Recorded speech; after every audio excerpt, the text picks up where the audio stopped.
Good morning everyone and welcome to this webinar on mind mapping. We're broadcasting live from Chartered Accountants Hall in London, where I'm delighted to welcome Mark Channon, who's going to be delivering a mind mapping masterclass. Today's session will not only teach you how to create an effective mind map, but also how you can remember more of the notes that you put down on paper. As you may or may not have guessed, the session is going to be an interactive one, so do make sure that you have a piece of paper and some coloured pens to hand before we get started.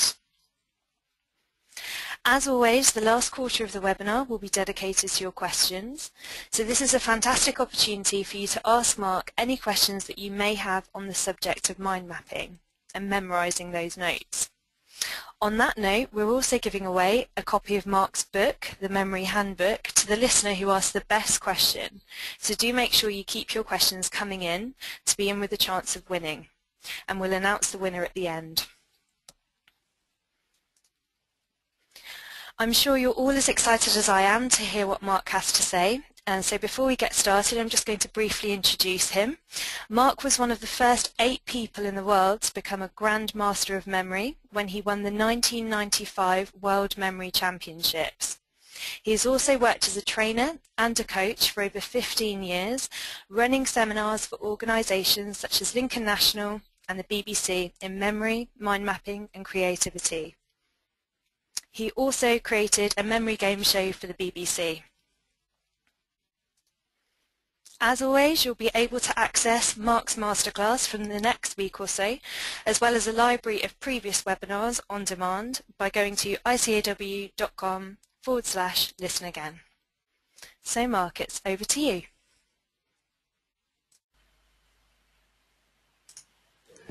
Thank you, Francesca. Great to be here. Hello, everyone. Good morning.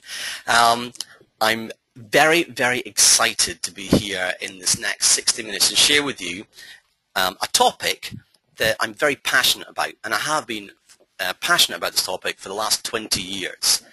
I got into mind mapping through the originator of mind maps, Tony Bazan, and this was back in 1995 when I competed in the World Memory Championships. And during this time, talking to Tony, he started to tell me about this idea and strategy he had that would help people improve comprehension, enhance memory, and also save time revising and studying. And so at the time I thought, this is great, tell me about it. And he started to show me how you actually mind map. And for the last 20 years I've been hooked, and I use it for so many different purposes, whether that's creating new ideas, whether it's communicating concepts, whether it's just capturing notes very, very rapidly, or just consuming information, getting information into your mind so that it's more memorable. So during the next 45 minutes, I'm going to guide you through a set of activities. Now, this is an interactive session, so this is not something that you can just sit and listen to, and I'm really going to encourage you to play along with each of the activities, and make sure you've got your paper in front of you and you've got your pen, and you might even have some colored pens, which would be awesome, but if you don't worry, a pen or a pencil will be fine. And just make sure that you take part. And also, I've got Francesca here, who's going to be helping me throughout the next hour. And so after each activity, I'm probably going to go to Francesca and just get some feedback. Now, when I ask Francesca some questions, what I'd like you to do is think about how you would respond.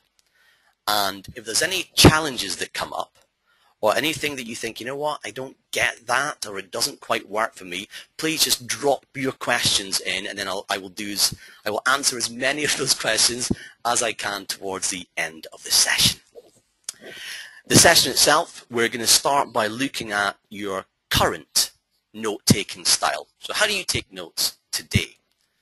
We're also going to break down some of the key problems that come up when people start to mind map. And I've pulled out 3 specific areas which I tend to see again and again over the last 20 years or so. After that, I'm actually going to guide you through the creation of a mind map. And this is where this is going to get very interactive, and it's very important that you play along with this one, and you're going to create a mind map right in front of you. And then we're going to look at how do you take these ideas, these techniques and strategies, and put it into practice in your life. So how will you use it in your day-to-day, whether that's for studying or whether it's something that you can utilize it for in your everyday work. So let's get started. And you can see here I've got an example of what a mind map looks like, and we're going to delve into this as we go along. So I'm going to ask Francesca to play along with me here, and also as you're listening I want you to play along with this first simple activity. Think back to a time when you last took some notes. Now this could have been last week, it could be last month, it could be years ago, it doesn't really matter, but just have a memory come to your mind when you had to take some notes. Maybe you were listening to a lecture, maybe it was a webinar, maybe it was in a conversation or a meeting and you had to take some notes. Remember this situation, and I want you to just write down the answers to each one of these questions. How did you capture your notes? Did you make a list? Were you drawing? Were you doodling? Were you doing something else? How did you capture your notes? Now once you had these notes, how did you memorize them? If it was some information that you thought, you know what, this is important to me, I have to remember this, how did you memorize those notes?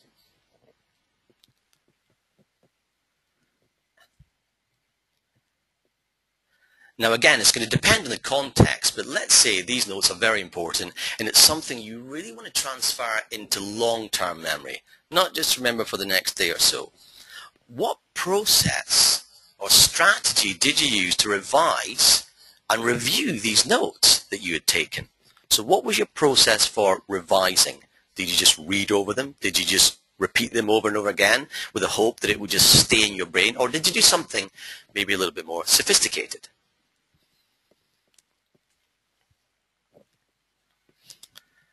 And so as you think about how you capture notes, how you memorize them, and how you revise for them, how easy would you say it was to remember those notes on a scale of 1 to 10? Now 1 is super difficult and 10 is super easy.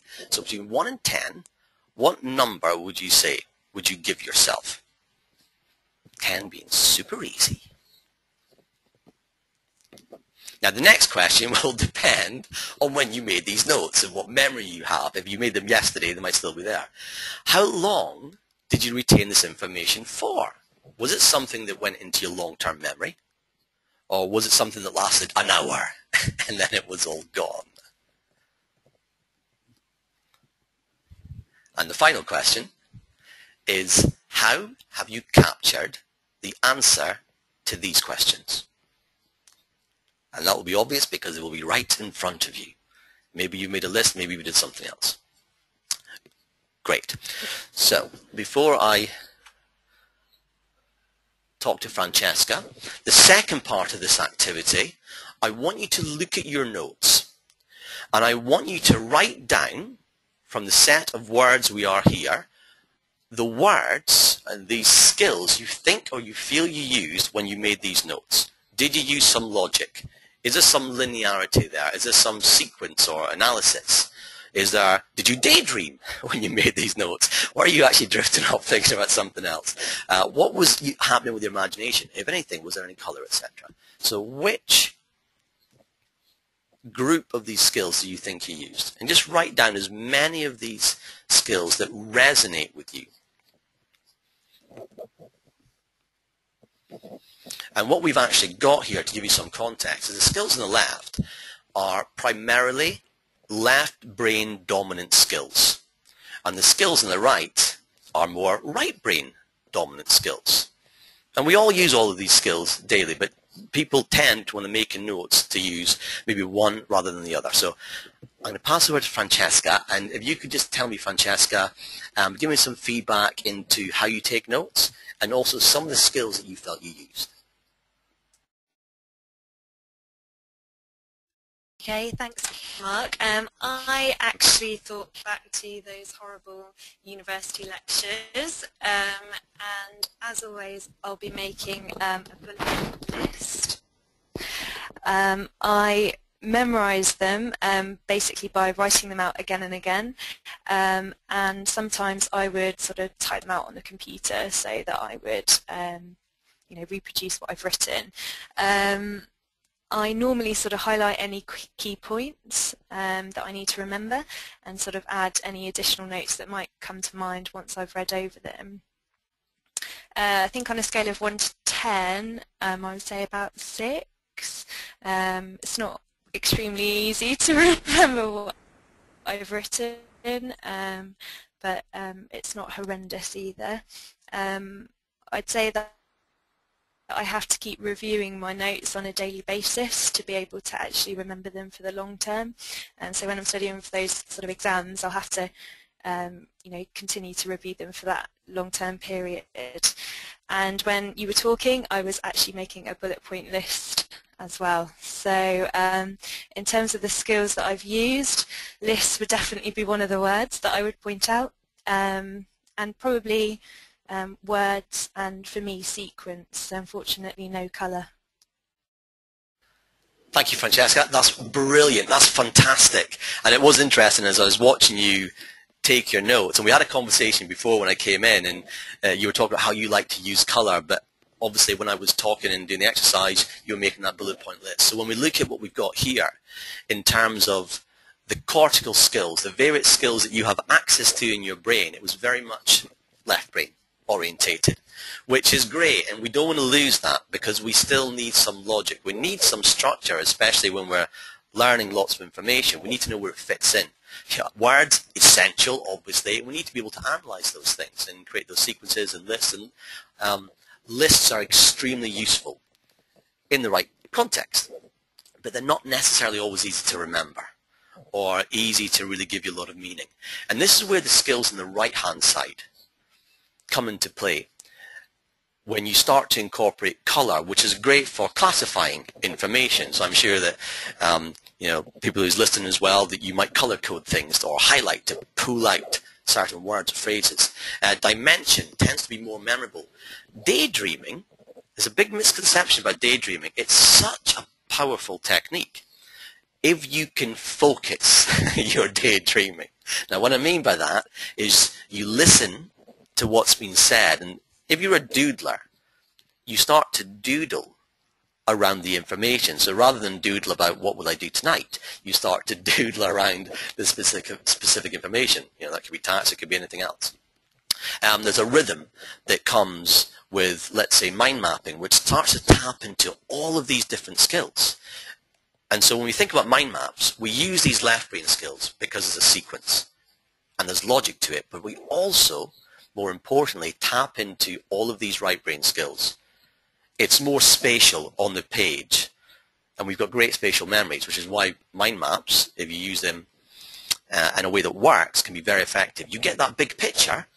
However, you can also analyze that big picture to pull out component parts and use it to solve problems, etc. So when you're mind mapping, you're using mostly all of these skills, which is why it can be very, very effective, and more effective than just write a set of lists.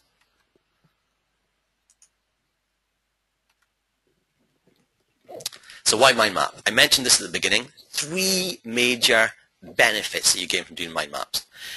If you use them in a way that works for you, and this can take a bit of practice, there's a learning curve here like any other skill. There's no magic bullets, they don't exist.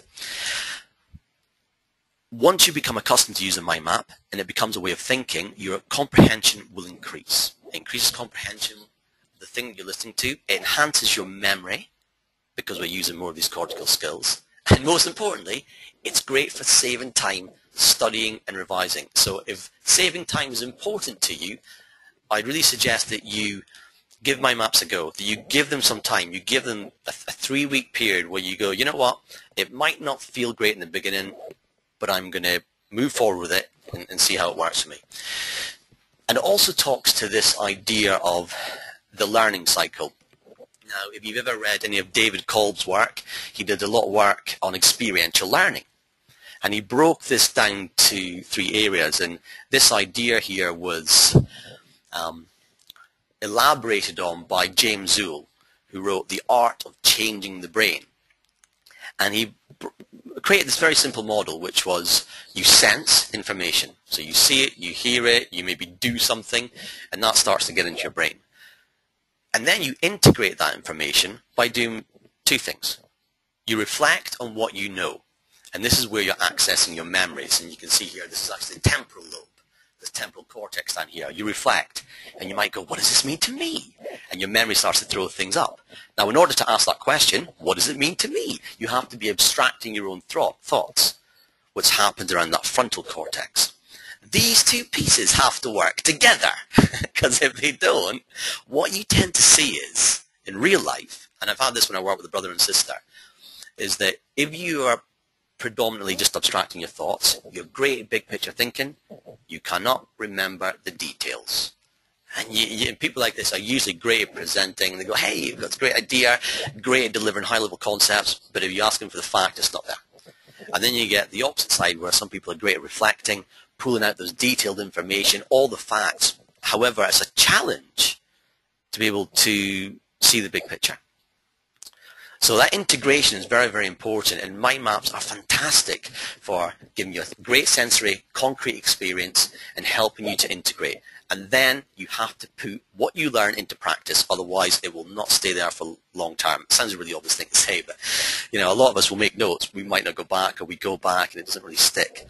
And so with a mind map, the technique that I suggest is after you've finished, you play it back to someone else. You tell them about the topic, or you just, you know, talk to yourself in front of the mirror, you know, whatever works.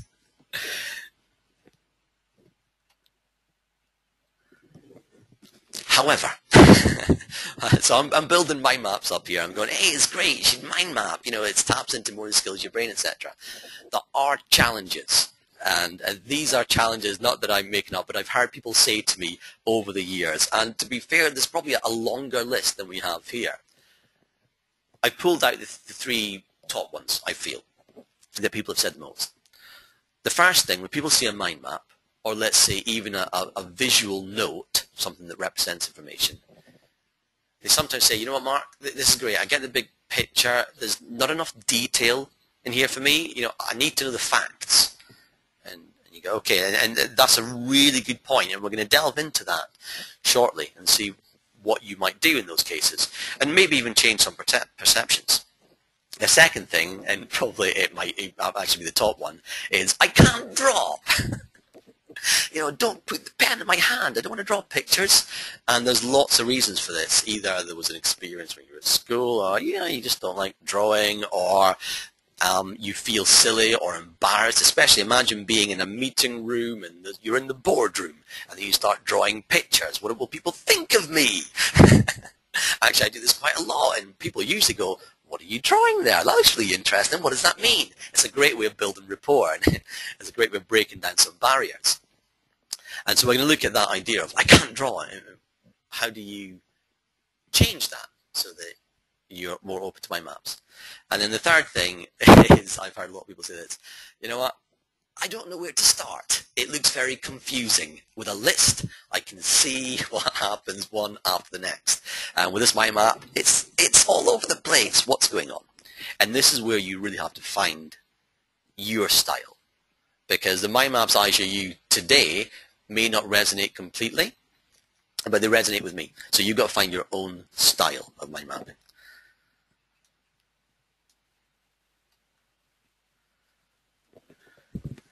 So I was reminded of this quote. It was last year, actually, when I was writing my second book. If you can't explain it to a 6-year-old, you don't understand it yourself. And this is where we look at that first problem space about detail. And what a mind map gives you is the potential to remember lots of detail, but more than that, it gives you the meaning of the information. It helps you understand. And so I've got a picture here that it always kind of makes me laugh. This is, I didn't draw this, but I wouldn't mind if I did. It's my middle son. He's 6 years old now. He was 5 when he did this. His name's Elijah. And I was writing my book, and coincidentally, and this happened, I'm writing a chapter in my book about mind maps and visual note-taking.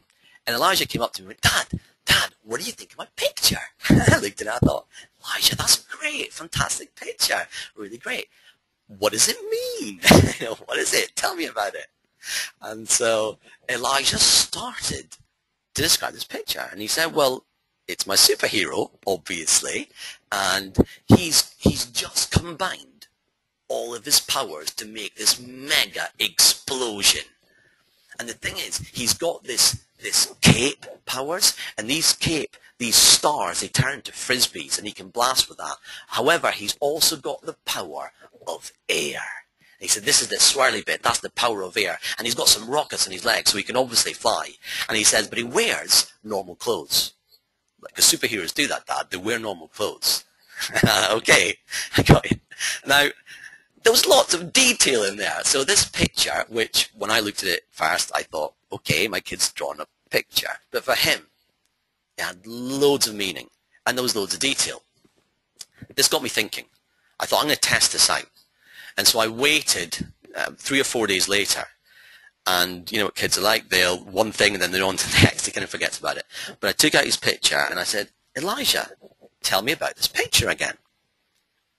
And it was fantastic because he literally told me the same thing. He'd remembered all of these details and what it meant. However, it didn't stop there, because what had happened is he started, while I was looking at it, to make more connections, so he elaborated. So suddenly, it's not just a mega explosion, it's like a vortex, and there was other things that came in, but he remembered all this original stuff, and then he started to add to it. And so the idea of this is with, let's say, a picture, or when we get into mind mapping, you can find the detail within there, and it can make those details very, very memorable. But more than that, it lets you understand the meaning. And here's a little example that we can look at. So I'm actually going to read this out to you. And Francesca, if you can go through this as well. And we're going to look at this, and then we're going to look at a picture. And then I'm just going to get your feedback as to what your experience was. And everyone else, as you're listening, go through the same process. So I'll read this out word for word to you. And don't do anything, just listen. So creative listening builds on a strategy called active listening. During a conversation, many people will only be listening to what's on the surface. In active listening, you listen at many different levels. The facts being said, the feelings being expressed, and also the intentions being conveyed. While listening, you apply various strategies to deepen understanding and raise awareness, reflecting your observations, paraphrasing what you think you hear, and summarizing your thoughts. With creative listening, we add a key ingredient called visual cues to make the conversation much more memorable. You add these cues while listening, reflecting, paraphrasing, and summarizing. So there you go. That's creative listening. Here's creative listening as a picture. So it's the same information, but I've represented it in a picture. And let me just talk you through it, and then Francesca, I'm going to go over to you, and you can just tell me your thoughts about this. What was the different experience that you had listening to me reading? And let me talk you through this now. So here we can actually see someone doing creative listening. Let's say this is me over here, and this can be you over there. Okay, there's a boy and there's a girl. That worked. I was lucky. And so you're talking to me, and I'm listening to 3 things. What are you saying? The facts. But I'm also thinking, what are you feeling? And I'm guessing. I'm making assumptions here. And then I'm thinking, what are your intentions? What are you not saying? What's under the surface? By doing this, you listen at a much deeper level, and you're talking to me there. Now, while I'm listening to you, I may also reflect, and this is called holding up the mirror. You see this little mirror up there. And I might go, you know what, you say you're really happy, but you look quite sad. So that way. Now, you wouldn't normally use this in everyday conversations. It's a coaching technique. It's fantastic to raise awareness in someone. Over here, down here, this little book, summarizing. So I'll go, list, this is where I'll give you a list. Bullet point, 1, 2, and 3. This is what we've talked about. Paraphrase, I think you've said this. And this I up here represents this idea of creating pictures to remember. So same information described in 2 different ways. Now, you be really honest with me here. It's really important that you just give me what was your experience as you listened to the first one and then you listen to the second one, and think in terms of what made sense, what was more memorable, etc. And everyone else, when you listen to this, try and answer the same question and see what you come up with.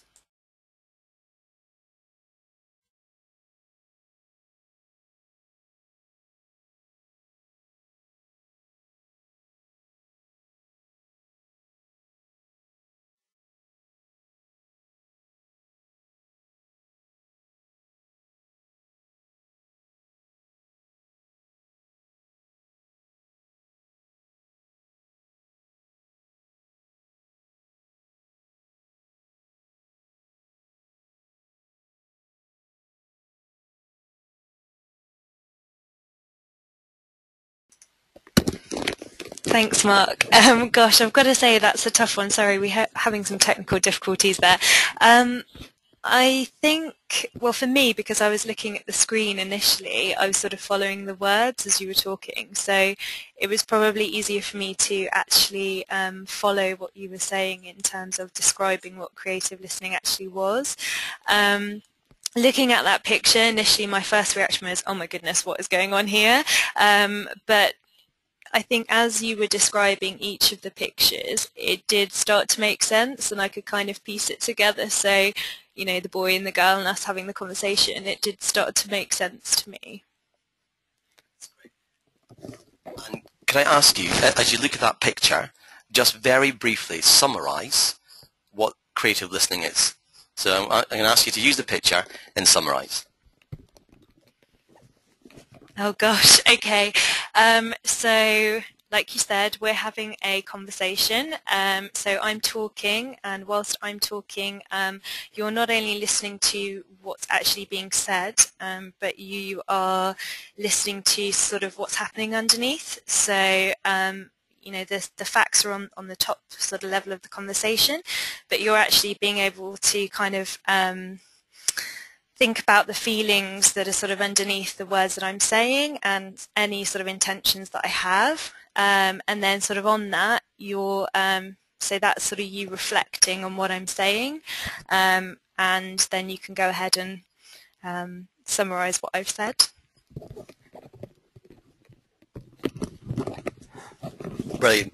Thank you, Francesca. That is superb. That is really great. Now, what I love about that is you pulled out what I was hoping you'd pull out, which is when I read it through, a lot of that probably made more sense to you initially.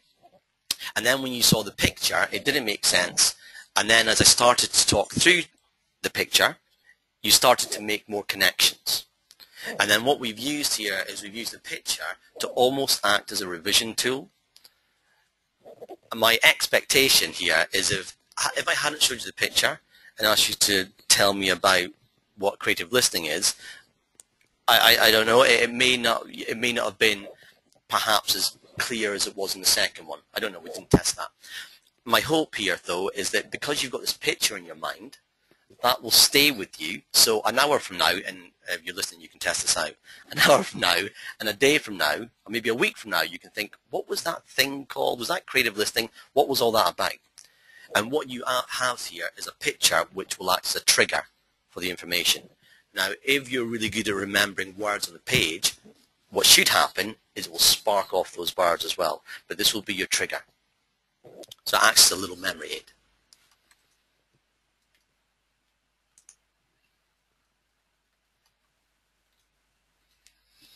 So the second problem we talked about is I can't draw. And so I love this other Einstein quote. You see I've pulled three of them out here actually.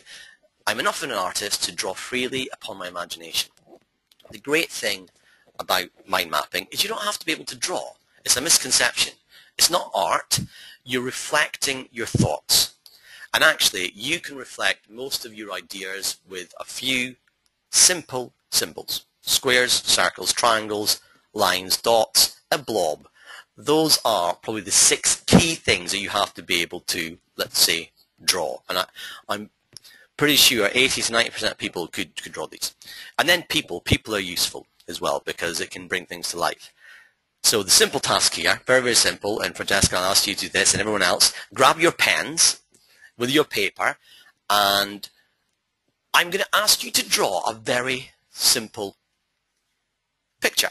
And that is draw a car using any of these symbols. So just using squares or rectangles or circles or triangles and just draw a car. Like I'm watching Francesca start to draw a car here. Great. Okay, this looking good. This looking good. And you tell me when you're done, Francesca. And this shouldn't take too long. It's like 15 seconds. Looks like that. Fantastic. Okay, you can't see what I'm seeing right now, but I'm going to give you an example of what I did earlier when I drew a car.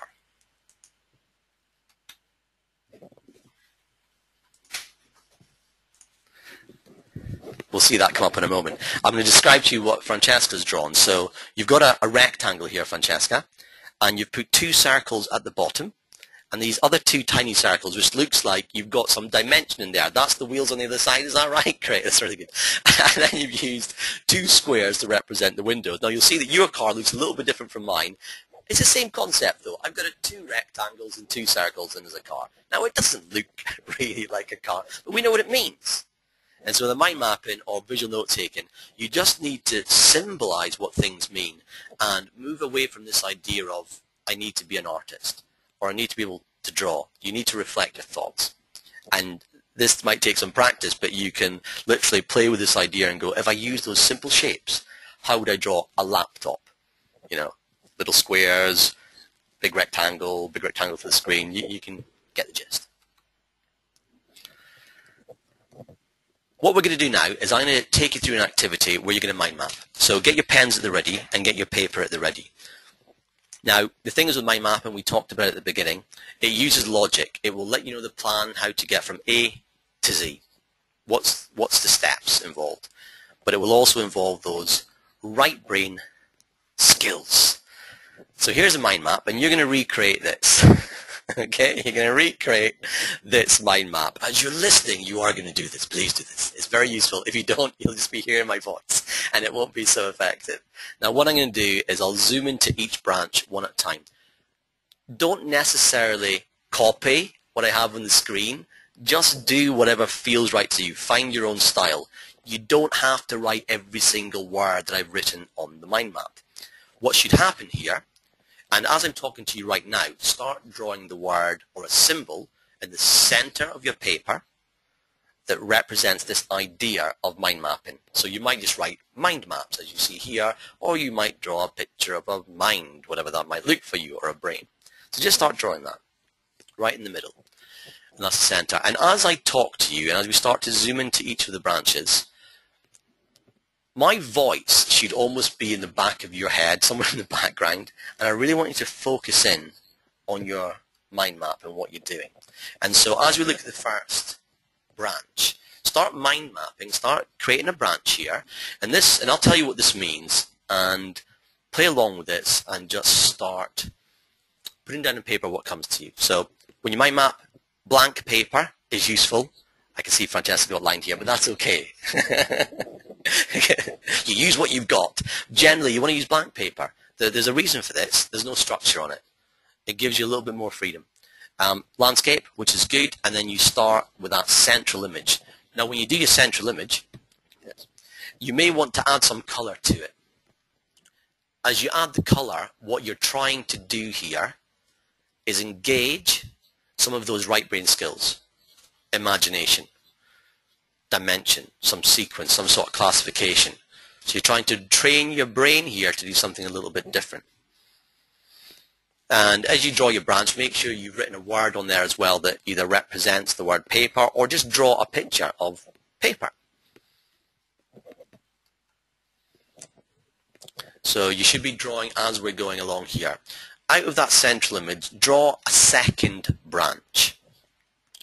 And when you're doing these branches, what I've noticed is sometimes people draw very straight lines. Try and avoid the straight lines. You want to do something that has more of an organic feel about it. Think nature. Think a tree. Think of the branches of a tree. We have the trunk, which is quite thick as it grows out from the ground, and then as it branches off, the branches get thinner. The reason for this is that it starts to engage what's called the reticular activating system, which is in your brain stem. And this is drawn to anything that we find interesting. So you want to move away from things which are more linear and move to something which is more organic. Another really important point here is when you're mind mapping, and as you're doing this right now, make sure the words that you draw on top of your branches are the same length. So we can see here when you look at thicker, it's just a little bit smaller than the branch itself. What I've seen in the past is people will draw a big branch and then right at the very end of that branch they'll draw a word. Now this makes it more difficult for your brain to connect the words together. So make sure that the words sit on the branches if you've got words or your pictures, and the branches are only as long as the picture or the word itself. And as you're doing this, incorporate some color. Now you may not feel you have time, and that's okay, but every now and again maybe just get, whether it's a highlighter or a pen, and just start adding a bit of color to your map. This will help you classify. And this is where images come in. Usually when you first start mind mapping, you'll start with the words. So you're writing your words down. It's a great place to start. Then you want to take it to the next level and say, okay, rather than, let's say, writing the word images, what would I draw to represent that? Think back to symbols. And maybe you might represent something like we've got here, like a palette. And maybe just do some colored dots on there. But for you, that could represent this idea of images. And as I'm talking, you might get some thoughts, some questions pop into your head. Maybe things that you're connecting with this, maybe you're not. You might want to draw a branch somewhere on your mind map, maybe near the top, where you capture some of these random thoughts, some of these random questions.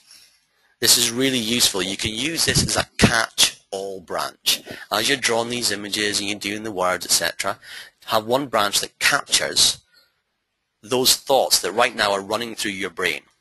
Is this working for me? You know, how might I use this? How might I put this into practice? Capture those ideas. With images, a few little tips. You can use things which are called codes, which is using a very simple picture, image, icon to highlight a particular word in a branch. So if something's important, you might put priority 1. I know that's very, very important to me. You might use diagrams. So let's imagine that one picture here was the concept of creative listening. Rather than writing the word creative listening, you could use the visual note you saw earlier, 2 people talking to each other. That represents lots of information, over 100 words in fact, on one branch. And then we have this other idea of using symbols. This is where you use something, again, like an icon, and it connects words on different parts of your mind map. So we've got this little red pin here.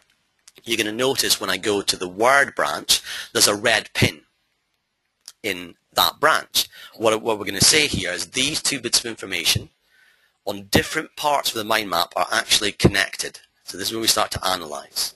You could also use arrows, of course. You could draw an arrow from one branch to the next. That works quite well, actually, if the branches are close. But if you've done a lot of mind mapping before, you've got some experience, you'll find that your mind maps get really messy if you draw an arrow that goes from here all the way over the top and around the back of your mind map, and suddenly it just looks like spaghetti. So you should still be mind mapping right now, adding in images, and then we go to colors. Now hopefully you've already got some colors on your mind map. When you are studying, people tend to use colors quite a lot, and really the main thing is classifying. Classifying your information so you can very quickly see what's related and what isn't. But also it can act as a bit of a stimulant. Let's say you're coming up with an idea and you get stuck. You go, I've hit a brick wall, how do I solve this problem? And you're creating this mind map that's laying down all of the different component parts of this problem. You might just start colouring in and let your imagination take over to see if it comes up with something. And by colouring in, you let yourself daydream a little bit. Now we move on to words. This is, you know what, if you take one thing away from today about mind mapping, this is it. Because this is super important. And this is where the biggest challenge in mind mapping comes in, because you have to hone your thoughts. Rather than writing phrases or sentence or whole paragraphs, the key is to hone your thoughts down to single words. Hone your thoughts down to single words. This does 2 things. One, it's just more memorable. It's easier to remember single words, and these single words act as triggers for the larger information that bring you back to that experience that you had. Also, you can be more creative. And this is a difficult concept to get your head around, but let's imagine that I have a branch, and on this branch I write my name, Mark Channon. That's one branch, and it's got 2 words on it, Mark Channon. To that branch, I might associate information about me, personal information. If I had 2 branches, and let's imagine this, and you can be mapping this down if you want, you don't have to. You might be using your name just to visualize what I'm describing here. But let's say you had a branch that has your first name, let's say Mark for me, second name Channon. On Mark, you might branch off things which are personal to me, but then Channon, I might think of my family. I might think of other people in the world who's called Channon. This may spark off other ideas, so it starts to allow you to be much more creative. So if you're actually solving problems, or if you're coming up with ideas, honing your thoughts down to single words is super important. Also, if you can describe the meaning of your mind map with single words, it means that you really understand your topic. And this is this whole idea of increasing comprehension. You have a set of single words, and you can look at that mind map and you can talk it through, then you know it. And so those first 4 branches really talk to the key skills of mind mapping. And then we have this idea of, why mind map? What's it all about? And this is just this idea of it mirrors the way you think. Because we think with associations. We think of one idea, it sparks up something else. And a mind map reflects how we think, that radiant thinking that happens where one idea connects to another. And it also taps into more of these cortical skills, which we've already seen, and it utilizes what's called the learning cycle. So it's really a whole brain tool. It's something which, once you get used to using, can be super effective. And so this leads us to this last idea, which is obviously the most important one, because it's about, okay, how do I actually use this? What good is it going to be to me in my life, whether I'm studying? So I want to get stuff inside my head, or I want to get stuff out of my head. That could be problems, it could be ideas. You can break this down to a few simple concepts, a few simple techniques that will help you when you're creating your mind maps, especially when you're thinking, where do I start? So let's imagine, first of all, you want to get ideas out of your head. A great way to start is just maybe with a pencil or a single colored pen. And you quickly draw the main branches. What are the main ideas I want to focus on? And you don't color in yet, and you might draw a few pictures, or you might just be writing down words. And you do this super rapidly. You push yourself to do this faster than feels comfortable. And you generate content. Lots of content on words. Now what will happen is this. You will reach a moment when you'll get blocked and you'll go, oh, I don't know what to write next. What else is there? When that happens, you want to go more into a right brain mode, and you want to start adding in color, because now we start to involve imagination. Those daydreaming skills where you start to focus around the idea and focus around the problem. You start to draw pictures, you start to doodle, you start to draw symbols. What you'll find is as you do this, your brain will start offering up ideas. Think back to Elijah with his picture. A few days later, he started coming up with all these other ideas about what the superhero could do. The same principle works here.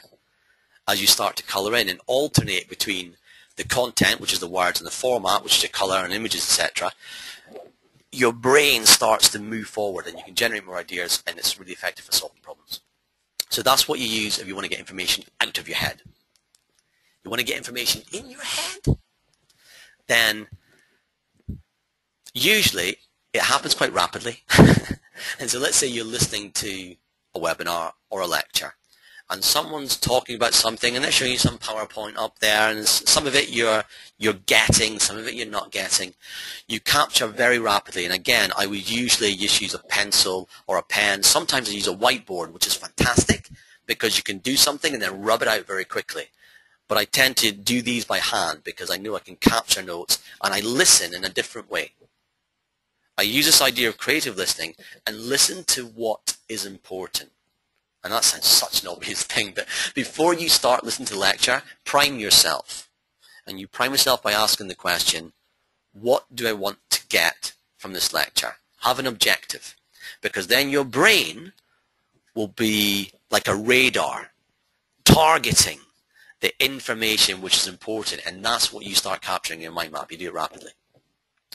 Once you've done that, you leave the webinar, and then you want to revise, you do what we call anchoring, which is you go back to that mind map and you start colouring in. And you ask yourself questions, what does this mean? You start decorating, adding images. You capture your own thoughts. How can I put this into practice? How can I actually use this? Remember that part of the learning cycle where you actually take some action. And once you've done that and you've got that first version of a mind map, the way to test it is you recreate it. So you create a whole new mind map and you see how much of it you remember, and then you add in details. So what we should have there is some kind of version. This looks great, by the way, Francesca. That's fantastic. You should have in front of you some kind of version of a mind map. Now, it doesn't need to look like this. In fact, it shouldn't look like this. It should use your style. But it should incorporate organic branches, images, some kind of symbols, some kind of color, words, single words. Not always, sometimes you need to catch a phrase, but really go for single words. How it mirrors your brain and how to use it. Great. So what I'd like to do, just very quickly, I'm going to hand over to Francesca and just summarize for me, and I'm going to give you 60 seconds. It's a 60-second challenge. And if you're listening, at some point after this webinar, go find someone and say, look, this is how you mind map, and only take 60 seconds to give them a quick overview of how it works.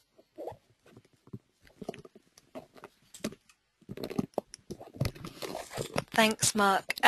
Okay, so mind mapping. First of all, you start with a piece of paper, ideally landscape in the center. I've put the word mind map and then kind of created a bubble around it. You kind of need to branch off from there, so these branches need to kind of be organic and sort of flow, and your words should kind of flow on from them. Don't be afraid to use images, codes, and little sort of numbers or diagrams so you can connect everything together. So I've drawn a little connect for to help me remember that.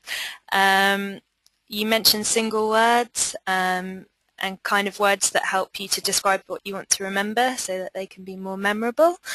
You mentioned colouring, so I've got kind of lots of colours going on, so to help you classify the information, but it will also be a stimulant when you're looking at the piece of paper.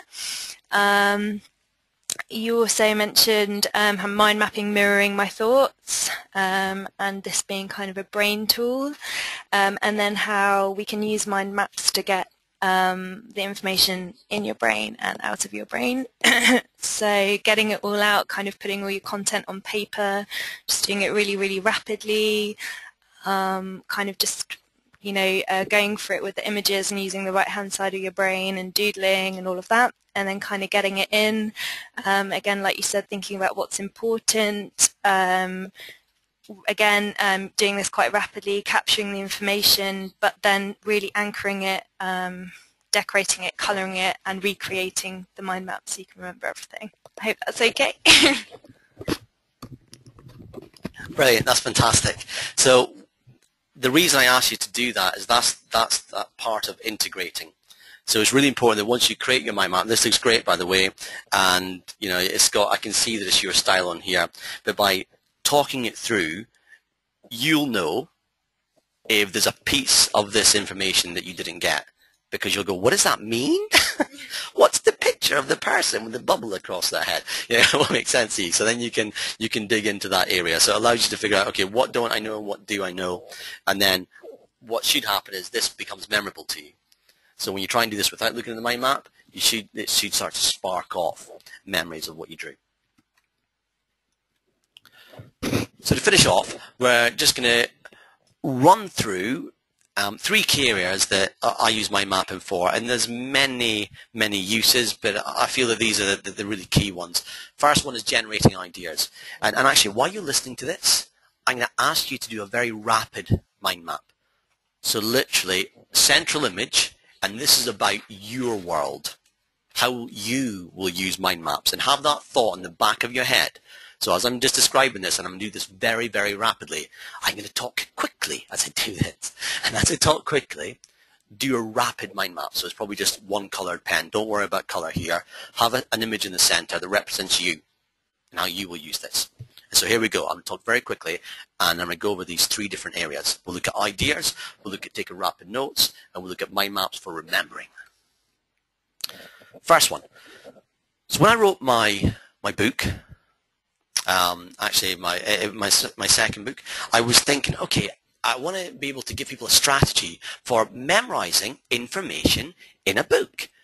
And so I used a mind map to generate this 8-step process, this 8-step strategy to memorize information in a book, to understand it and to go through it. Now you don't have to copy this mind map here. Don't worry about that. Just capture things that resonate with you in terms of how you might use it in terms of generating ideas or coming up with problems. So what I did, this is the finished product here, the finished mind map. But actually when I started, I just had a thought bubble going, what?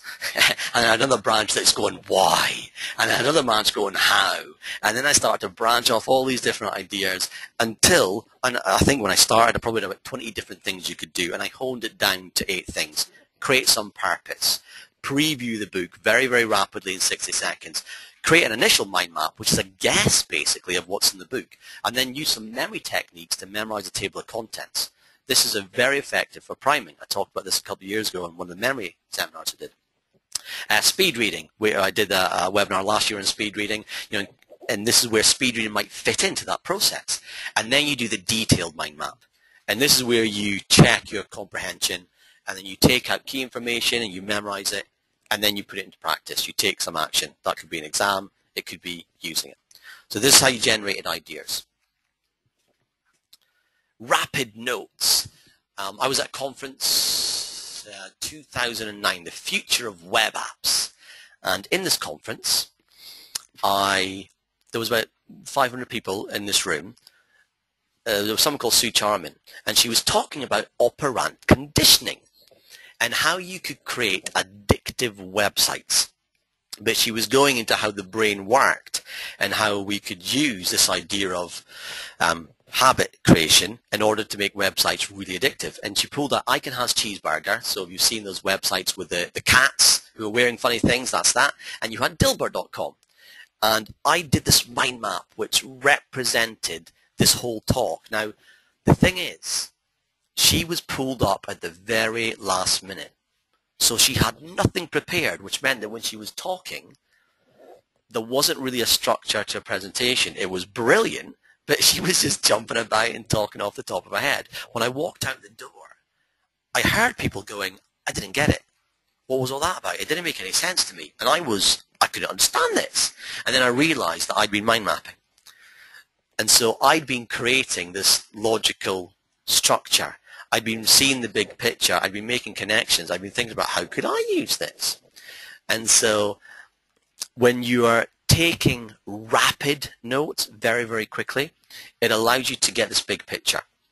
Even if the person you're talking to may not be engaging you, or if you're, if you're really bored and the information doesn't excite you, mind mapping is a great way of staying engaged. And then this last idea is remembering. So just being able to use a mind map to remember information. And so here we've got this idea of stats about the brain. And as you look at this, and you can test yourself in a moment, just study this mind map. And you can see at the top there you've got weight. Now you might actually add a picture in there. I draw a picture of a big weight. And the weight of the average brain is about 3 pounds. In terms of connections, there's a potential quadrillion connections the brain can make. That's crazy. Thoughts a day estimated at about 10,000. The percent of the weight of your brain compared to your body is about 2%, but it actually consumes 25% of oxygen. And then the cortex has got 6 layers. There's 100 billion neurons in there, and the cortex makes up about 85% of the brain. Now, as you study this, just notice it, what I can ask you to do. And actually, I'm not expecting everyone to remember this, but there may be things that you do remember. So on this slide here, what I'd like to do is just mind map very, very quickly. What did you think was on each one of these branches? What did you think was on each one of these branches? And it doesn't matter if you don't remember anything, but there might be certain things that stood out for you on there. And just think of those main branches, maybe some of the numbers that stood out for you as you look to this mind map very, very quickly.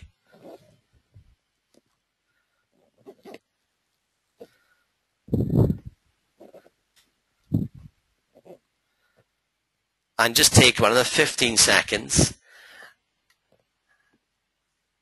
And you might actually remember some of the things that I said as you look to the mind map. You may remember a big number. What was on that top left-hand side?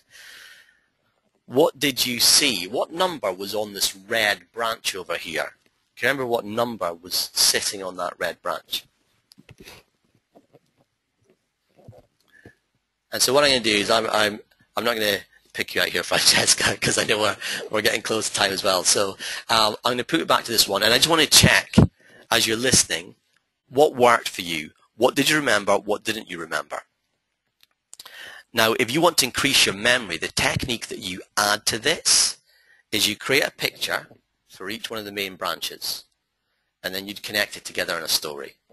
So you might have a picture of a weight, and maybe it falls into a bucket with lots of connections, and that bucket of connections fall into a little thought bubble, and then so on and so on, and you create a little chain. It's called a little chain method, and that will help trigger off the mind map in your brain.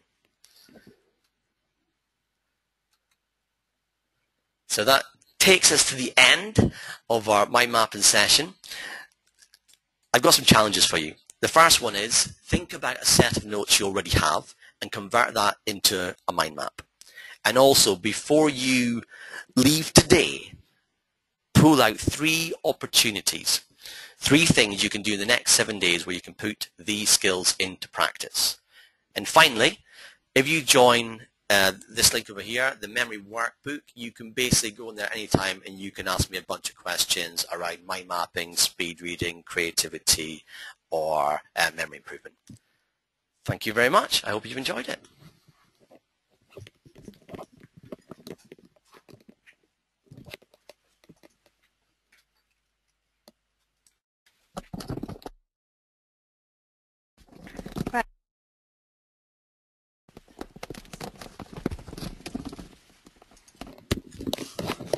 Thank you very much for that fascinating webinar, Mark. I have to say I learned so much, and I've really, really enjoyed that, so I hope all the listeners have too.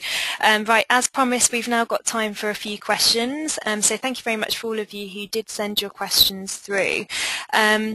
Please remember, if we don't get through all of the questions today, we will ask Mark to sort of kindly answer them, and we'll post them on the blog, so do keep an eye out there. Okay, Mark, the first question we have for you is from one of our students. I've used mind maps for quite a few years now, but I tend to fall into the same pattern of constructing them. Do you have any tips on keeping the technique of mind mapping fresh? That's a brilliant question. That's really fantastic. Keeping it fresh, the one tip I would give you is think about that central image. So think about that central idea and use that as a stimulus for how the rest of your mind map might look. So for example, let's say you were doing something on, you're learning to play the piano and there's things you're remembering. You might start with that picture of a piano in the middle, and rather than drawing a branch, maybe you draw a musical stave. And then maybe the next branch is a different musical instrument. So it doesn't always, the branches don't necessarily always have to be a branch. They could be objects within themselves. So that's a really good way where you can go keep something fresh and also keep it in context with the information that you're remembering. Okay, great. Thank you very much. Okay, great. Thank you, Mark. On to the next one. How often should you review your mind map for the information to sink in? And should you recreate the mind maps to kind of help that information go into your brain? Yeah, that's another great question. So initially, in terms of recreation, absolutely recreate your mind map. So if you've captured notes in a lecture, afterwards, color it in, anchor it, and then recreate it. This is the test to let you know if you've understood it and what you remembered. You'll also notice what you didn't remember. So that's the first part. In terms of revision, it's different for everyone.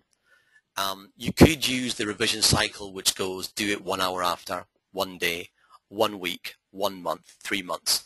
However, what you'll find is, depending on how vivid the information is, it will stay with you longer. So to begin with, I go do it a day after, do it a week after, do it a month. What you might find is that you don't need to do that. It might stay much longer. Or if it wasn't so vivid as it could be, you might have to add a few more revision sessions. But it will be so much quicker than just looking over a set of lists.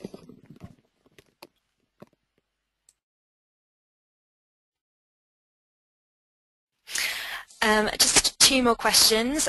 What is the best approach for remembering technical information, so information that isn't really visually possible to associate with sort of visual references like tax rules or accounting standards? Do you have any tips for that? Yeah, that's a great question. So in terms of your mind map, what you might do is ask yourself, what picture represents this information if it was a tax standard?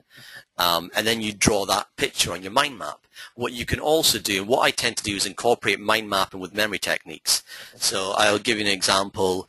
I was working with a client on Saturday. She's actually a student. She's a medical student. And she went, "Look, how do I remember latissimus dorsi? How do I do that? I was like, how do I say this word? How do I remember it?" And what you do is you deconstruct it. You find a way of turning that word into a picture, and then you connect it with that part of the body. So you could take that same concept, that same idea, to memorize facts about tax, etc. But the place to start is with a mind map, which will give you that big picture, and ask yourself the question, and this is the technique to ask yourself, what does this mean to me, this information I'm reading, and what picture would represent this information? Think back to the picture I created around creative listening. It's 100 words there of what, that I wrote down in a couple of paragraphs, but what picture would represent that information? And then play it back to yourself. And if you need to, use a memory technique to really make that stick out in your mind.